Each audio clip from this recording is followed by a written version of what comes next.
কিছুক্ষণ আগে পুরুলিয়ার রঘুনাথপুরে কাশ্মীরে আমাদের যে ২৬ জন মানুষকে মারা হয়েছে এবং মুর্শিদাবাদ এবং মোথাবাড়ি এবং মালদায় যে হিন্দু নিধন চলছে, যেখানে আমরা ৩ জন ভাইকে হারিয়েছি, সেটা নিয়ে আন্দোলন হচ্ছিল, প্রতিবাদ হচ্ছিল এবং পাকিস্তানের পতাকা কাগজের প্রিন্ট আউট বের করে সেটা মাটিতে রেখে প্রতিবাদ করা হচ্ছিল।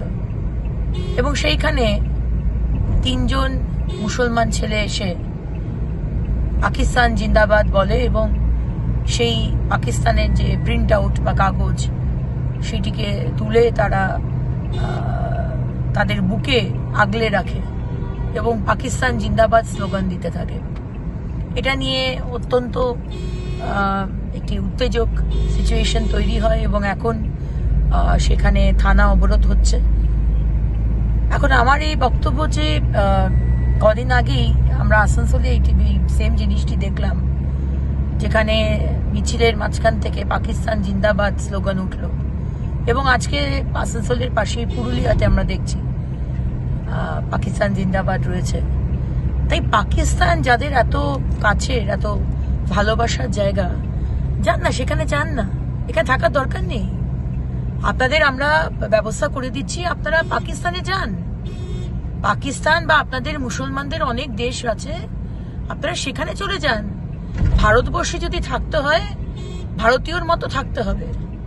ভারতীয় যে অস্মিতা, ভারতীয় যে সংস্কৃতি, ভারতীয় যে সেন্টিমেন্ট, সেটাকে সম্মান দিয়ে থাকতে হবে।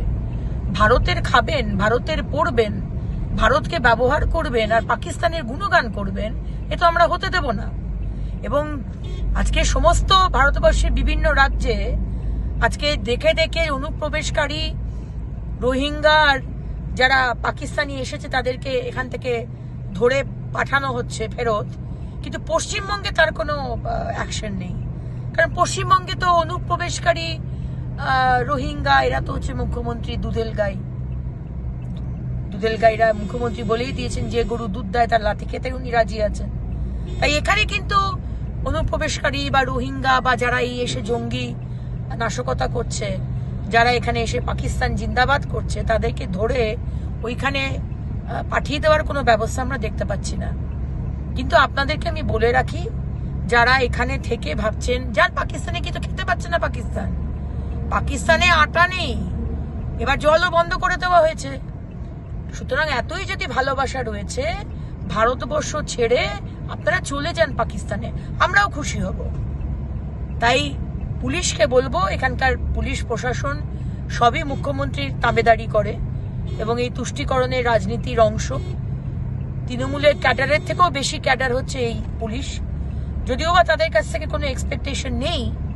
কিন্তু পুলিশকে এটাও বলে রাখি, 26-এ তো সরকার বদলাবেই, কিন্তু তার আগে আপনারা যদি এই বদমাইশি আর এই অসভ্যতামি, যে এখানে দাঁড়িয়ে যে পাকিস্তান আমাদের মানুষগুলোকে খুন করলো, আর এই মুসলমান ছেলেরা এসে, তারা জিহাদিরা এসে পাকিস্তান জিন্দাবাদ বলবে আর আমরা এটা সহ্য করব, এটা কিন্তু আপনারা ভুল ভাবছেন।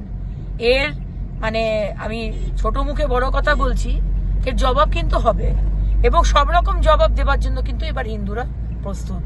হিন্দুরা এবার ঐক্যবদ্ধ, এবার ইট মারলে পাল্টা মানে পাটকেল বলবো না, বোল্ডার পাবেন। সুতরাং পুলিশকেও সতর্ক করে দিচ্ছি, এই যে এলিমেন্টস গুলো রয়েছে যারা দেশকে ভাঙার চেষ্টা করছে, আমাদের ভারতবর্ষকে ভাঙার চেষ্টা করছে, পশ্চিমবঙ্গকে ভাঙার চেষ্টা করছে, আমরা এটা হতে দেব না, ঠিক আছে না? সুতরাং আপনারাও শুধরে যান, অ্যাকশন নিন।